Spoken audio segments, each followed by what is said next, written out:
Hello everybody, this is Aman Dwivedi. Welcome to rank stopper. तो आज हम क्या पढ़ने वाले हैं? आज इस लेक्चर में हम लोग पढ़ने वाले हैं क्लास 9 का chapter 3, Nazism and the rise of Hitler. देखो, ये टॉपिक जो है ना, बच्चों को इतना डिफ़िकल्ट लगता है, लेकिन आज मैं आपको एकदम ट्रिक से पढ़ाने वाला हूँ आपको ये टॉपिक। ठीक। अब देखो, Nazism and the rise of Hitler. अब देखो, हिटलर के बारे में पढ़ेंगे। हिटलर कौन था, कैसा था? देखो, सबसे पहले हम लोग स्टार्ट करेंगे हमारे वीमर रिपब्लिक से। ठीक है, birth of Weimar Republic. Weimar Republic कैसे आया? ठीक है, वर्ल्ड वॉर कैसे छिड़ा, वर्ल्ड वॉर वन में क्या हुआ, वर्ल्ड वॉर टू में क्या हुआ?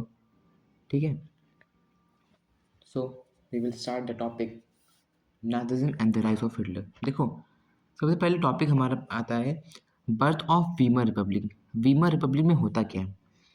देखो, जब पहला वर्ल्ड वॉर होता है 1914 से लेकर 1918 तक, तब पता है, तब वर्ल्ड वॉर वन में एक सेंट्रल पावर होता है, एक अलायंस पावर होता है, और वही चीज़ तुम्हारा वर्ल्ड वॉर टू में भी रहता है। ठीक है,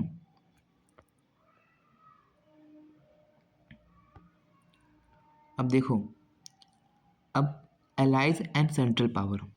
ठीक, एलाइज में कौन है? एलाइज में जो है तुम्हारे एक तरफ इंग्लैंड, फ्रांस, रशिया, यूएसए है, और सेंट्रल पावर में एक है तुम्हारी जर्मनी, ऑस्ट्रिया और ऑटोमन टर्की। ठीक, अब जब ये दोनों जब झगड़ा करते हैं, जब इन दोनों का फाइट होता है, तब जीतता कौन है? ऑब्वियसली एलाइज जीतते हैं। ठीक, after defeating of imperial Germany, जब जर्मनी हार जाता है उसके बाद क्या होता है? उसके बाद देखो बच्चों, जर्मनी के हारने के बाद एब्डिकेशन ऑफ एम्परर, एम्परर छोड़ कर चला जाता है। ठीक है, parliamentary party met at Weimar, जो पार्लियामेंट की पार्टी रहती है वो वीमर रिपब्लिक में जो है मिलती है। ठीक, और फॉर्म करती है एक नया असेंबली, जिसको बोला गया है नेशनल असेंबली, और उसी को बोला गया है वीमर रिपब्लिक। आफ्टर द हम लोग पूछेंगे what do you mean by, question आता है what do you understand by Weimar Republic. After defeating world war one Germany, the parliament form a republic that is called Weimar Republic. ठीक है, अब देखो,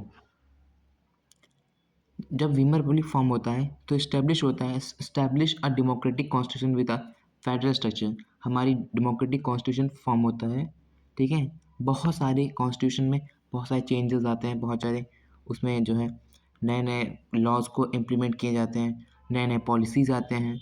ठीक है, कुछ फेडरल स्ट्रक्चर के साथ आते हैं। Deputies were elected on equal basis and universal vote in the Germany parliament और रिस्टैग। रिस्टैग पता क्या है? रिस्टैग है तुम्हारा ये ये है तुम्हारा जर्मनी का, क्या है पता है? जर्मनी का है आपका पार्लियामेंट, जर्मनी का पार्लियामेंट है ये। ठीक, अब देखो, हमारे वर्ल्ड वॉर में हारे हैं। इस वर्ल्ड वॉर में हारने के चक्कर में देखो, वीमर रिपब्लिक पहला रीज़न था, ट्रीटी ऑफ वर्साइल्स जो है इम्प्लीमेंट कर दिया था। ठीक है, दूसरा रीज़न ये है कि लोगों को ये लग रहा था कि जो वीमर रिपब्लिक है उसी के कारण से जो है 50% जो है वर्ल्ड वॉर वन में, मतलब कि वर्ल्ड वॉर में हारने के ज़्यादा चांसेस हुए हैं। मेन रीज़न यही था, इसीलिए जो है वीमर रिपब्लिक नहीं पसंद कर रहे थे किसको, मतलब लोग जो है वीमर रिपब्लिक को नहीं पसंद कर रहे थे। First reason, they signed the Treaty of Versailles, who Weimar Republic, and second reason, many Germans held that the new Weimar Republic was not responsible for not only defeated in the war, but the disgrace at the Versailles. Explain ऐसा क्यों?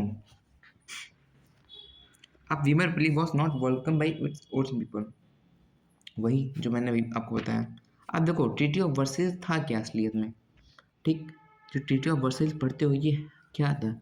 ये एक harsh and humiliating piece था। ठीक है, अब provisions in the treaty, क्या क्या प्रोविजंस थी ट्रीटीज़ के अंदर? ठीक है, Germany lost its overseas colonies, Germany ने अपनी ओवरसीज कॉलोनीज को खो दिया। ट्रीटी ऑफ वर्सेस मतलब कि जो उनके चाहने वाले थे जो जर्मनी के चाहने वाले थे वो जो है उनकी वजह से जो है वीमर रिपब्लिक साइन से ट्रीटी ऑफ वर्सेस साइन होने के कारण बहुत लोगों ने अपने ओवरसीज़ कॉलोनीज़ को ही खो दिया। ठीक है, 1/10 ऑफ द पॉपुलेशन कम से कम जो है यहाँ से वीमर रिपब्लिक से मतलब कि जर्मनी से उठकर भाग गए वहाँ से। 30% ऑफ इट्स टेरिटरी, कम से कम 13% टेरिटरी जो है, और 75% of its iron and 26 of its coal to France, Poland and Denmark and Lithuania. कौन कौन सी कंट्री पूछ लिया जाता है? France, Poland, Denmark and Lithuania, these are the country. ठीक, allied power demilitarized Germany. Allied power ने जर्मनी को क्या बोला गया? डेमिलिटराइज कर दिया गया। ऐसा क्यों? Why? Under war guilt clause Germany was force to pay. देखो, एक आता है वॉर गिल्ड क्लॉज, इसके कारण क्या होता है, जर्मनी को जबरदस्ती जो है पे वो फोर्स किया जा रहा था कि वो जो है 6 बिलियन पाउंड्स मतलब कि पे करें। The Allied armies occupied the resources rich Rhineland for a long time. जो अलाइड आर्मीज थी ना, उन्होंने ऑक्यूपाई कर लिया था राइनलैंड के जो है वो रिसोर्सेज को फॉर लॉन्ग टाइम, बहुत टाइम पहले से। ठीक, अब उस इफेक्ट की वजह से अब वॉर के इफेक्ट में क्या इम्पैक्ट आया? ठीक, तो ये हो गया। अब देख भाई मेरे, इसमें क्या बताया गया है, अलाइड जब जब अलाइड पावर ने तुम्हारा ये ट्रीटी ऑफ वर्सेस जो है जब इसके जर्मनी के ऊपर वो दे दिया, तब क्या होता है कि जर्मनी जो है वो अपनी ओवरसीज़ कॉलोनीज़ को खो देता है। इसका मतलब कि जैसे मान लो ओवरसीज़ कॉलोनी कौन कौन सी होगी, जैसे इंडिया हो गई, ठीक है, फ्रांस हो गई, फ्रांस नहीं, मान लो आपका अफ्रीका हो गया, ठीक है, यहाँ पे इसकी ओवरसीज़ कॉलोनी थी जो उसने खो दिया after the defeated in world war 1। ठीक, अब क्या होता है, 75% जो है आयरन और 26% कोल फ्रांस के अंदर, पोलैंड के, डेनमार्क के अंदर, लिथुआनिया के अंदर, ये सब भी जो है खो देता है वो लोग। कौन? जर्मनी। ठीक, अब देख भाई, अब क्या होता है कि जब ये सब होता है ना, तब ये जो जर्मनी है ये एक वॉर गिल्ड क्लॉज में लाता है। इसका मतलब उसको बहुत बड़ा नुकसान झेलना पड़ता है। उस नुकसान में क्या होता है, जर्मनी को जो है 6 बिलियन पाउंड्स कम से कम जो है उसको पे करना पड़ता है। अलाइड, उसके बाद जो अलाइड आर्मी थी ना, वो ऑक्यूपाइड कर ली किसको? राइनलैंड को। ठीक है, बहुत पहले से, मतलब कि इतना हरामी थे ये लोग, क्या बताएं इन लोग को, हम क्या ही बता दें, गाली निकलती है बस। एक चीज़ बताओ ना, जो हमारा ये बंदा था, किसका नाम क्या था? अरे, इस बंदे का नाम ये था, अरे Hitler. He was not born, ठीक है, ये पैदा नहीं होता, इसको बनाया गया था एक तरीके से। ठीक है, अब देखो, जब वर्ल्ड वॉर होता है तो उसके बाद इफेक्ट क्या पड़ते हैं, क्या क्या इफेक्ट्स आते हैं उस वर्ल्ड वॉर में? ठीक है, डिवास्टिक इम्पैक्ट, ठीक है, साइकोलॉजिकली एंड फाइनेंशियली जो है उसके जर्मनी के ऊपर जो बर्डन आ जाता है। क्या आता है? बर्डन आ जाता है फाइनेंशियली और साइकोलॉजिकली, मतलब एक मेंटल जो है उसके ऊपर एक मेंटल प्रेशर पड़ता है, मतलब कि एक तरीके से वहाँ के लोगों के लिए एक बहुत दुविधाजनक जो है बन जाता है वो। ठीक, अब देख यूरोप में क्या करता है, यूरोप मतलब किसने क्या किया, continent of the creditors to the continent of the debtor, Weimar Republic and its supporter face problem. जो हमारे वीमर रिपब्लिक थे और उसके जो हमारे सपोर्टर थे वो भी प्रॉब्लम्स को झेल रहे थे। ऐसा क्यों? और उसी प्रॉब्लम झेलने को क्या बोला गया है? नवंबर क्रिमिनल बोला गया है। ठीक है, first world war deep imprints on European society. अब फर्स्ट वर्ल्ड वॉर में भी यूरोपियन पे जो है एक डीप जो है वो असर पड़ता है इन लोग के ऊपर। अब देख, जब देखो अ, हालांकि जो है तुम्हारा जर्मनी इसका दोस्त था यूरोपियन क्या, तो जो है यूरोप जो है, जो जर्मनी के लोग हैं वो यूरोपियन को जो है अपने घर मतलब बुला के लाते थे और जो है फाइट करवाते थे उसी में। तो उसी कारण जो है उसी के कारण जो है तुम्हारा यूरोपियन पे भी एक बहुत बड़ा असर पड़ता है। ऐसा क्यों होता है? क्योंकि जैसे ही वो उनको लाए, देख लो, मान लो एक बंदा है, ठीक, वो अपने आर्मी को भेजता है। सपोज़ ये एक आर्मी मैन है, ठीक है?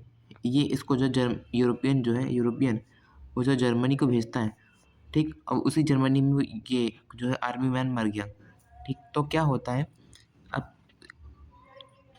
यूरोपियंस को भी जो है एक बहुत बड़ा मतलब उनके ऊपर भी बहुत बड़ा इफ़ेक्ट पड़ता है एक तरीके से, ठीक? Trench life glorified, however However, truth was different. Men aggressive, strong and masculine. Men कैसे थे? Aggressive, strong और masculine थे. Aggressive was propaganda and the national, देखो, aggressive was propaganda and national honor occupied center stage in the public. Let me explain this topic first. ठीक है, man trench life glorified, मतलब trench life मतलब वहाँ के लोगों को, जैसे मान लो इसमें देखो, इस वाले फोटो में देखो, इसमें आपको दिखेगा एक आदमी है, मतलब एक आर्मी मैन है, वो इसके ऊपर ट्रेंच के अंदर छुप के जो है वो लड़ाई कर रहा है, तो इसी को बोलते हैं ट्रेंच लाइफ, ठीक है? खैर सारे आर्मीज इसी तरह करते हैं, इंडिया वो इंडिया को, चाहे वो पाकिस्तान फिर चाइना क्यों, ठीक है? अब देखो क्या होता है, aggressive war propaganda and nation honour occupied centre stage in the public. Public के अंदर एक क्या चीज़ आता है कि जो चीज़ जो लोग मतलब कि उनके उनके वो जो है उनके हित में बोलेंगे, ठीक है? जो लोग उनके हित में बोलेंगे वो लोग जो है, जो लोग मतलब जैसे मान लो कोई ये, मान लो तुम्हारा ये है कौन, ये बंदा है तुम्हारा कौन, ये है तुम्हारा, अरे हिटलर, ठीक, हिटलर है। तो अब ये हिटलर जो है, ये हिटलर, इसी को देख रहे हो, ये जो है इन लोगों के हित में बात कर रहा था कि हम ये कर देंगे, हम वो कर देंगे, तो नेता नकली नहीं होते, तो उसी तरह ये बोल रहा था और यही चल रहा था इसके अंदर, ठीक। अब देखो, democracy became a young and fragile idea which could not survive the instability of inter for Europe. देखो, लोग समझते थे अरे डेमोक्रेसी क्या ही है यार, कुछ नहीं है। डेमोक्रेसी को वो लोग ना के बराबर समझ रहे थे, ठीक है, क्योंकि उन लोग की जो है उम्मीद खो गई थी, ठीक है। सपोर्ट्स फॉर कंजर्वेटिव डिक्टेटरशिप्स ग्रू। अब जो कंजर्वेटिव्स थे ना, वो जो है डिक्टेटरशिप को जो है वो बढ़ाना चाह रहे थे, मतलब वो लोग चाह रहे थे कि अब ये डेमोक्रेसी नहीं डिक्टेटरशिप आए, ठीक है। अब क्या होता है, political radicalism and economic crisis, ठीक। अब देखो, political radicalism and economic crisis, ठीक। अब देखो दो लीग्स बनती हैं, दो तुम्हारे, एक होता है वीमर रिपब्लिक, ठीक है। पहली पार्टी ये थी वीमर रिपब्लिक, दूसरी है कौन, स्पार्टसिस लीग। स्पार्टसिस लीग एक ऐसी लीग थी जैसे तुम्हारी, जैसे इसमें देखो, party for revolutionary uprising on the pattern of the Bolshevik revolution in Russia.